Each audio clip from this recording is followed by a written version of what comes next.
இணையத்தில் வைரலாகி வரும் கரப்பான்பூச்சி ஜனதா கட்சிக்கு நாளுக்கு நாள் ஆதரவு பெருகி வரும் நிலையில் மறுபுறம் எதிர்ப்பும் கிளம்பியுள்ளது. அதன் 50% ஆதரவாளர்கள் பாகிஸ்தானை சேர்ந்தவர்கள் என பாஜக குற்றம் சாட்டியுள்ளது. ஆனால் உண்மை என்ன? வாங்க இந்த வீடியோவில் பார்க்கலாம்.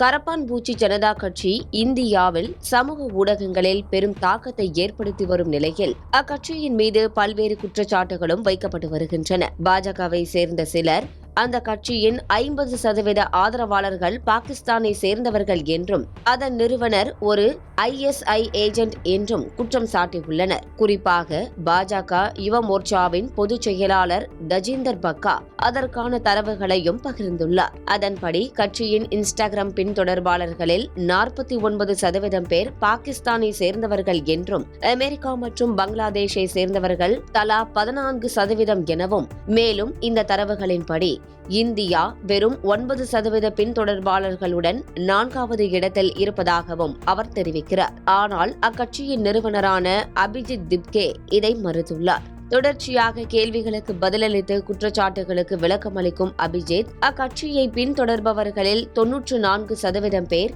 இந்தியாவை சேர்ந்தவர்கள் என்றும், அதைத் தொடர்ந்து அமெரிக்கா 1% மற்றும் இங்கிலாந்து 0.7% ஆகிய நாடுகளை சேர்ந்தவர்கள் எனவும் தெரிவித்துள்ளார்.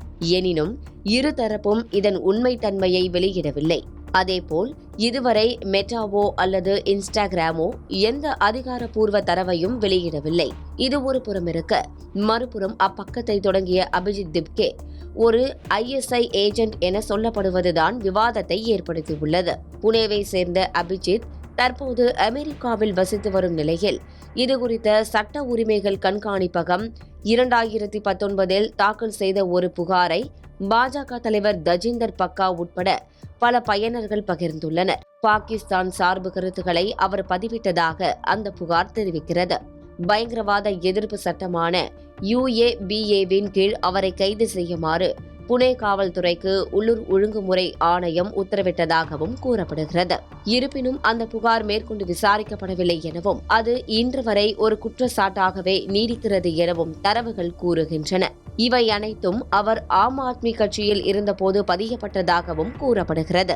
இப்படி கரப்பான்பூச்சி ஜனதா கட்சியின் பக்கத்திற்கு பின்னணியில் பல்வேறு குற்றச்சாட்டுகள் வைக்கப்பட்டாலும் அது நாளுக்கு நாள் வைரலாகி வருகிறது என்பதுதான் உண்மை.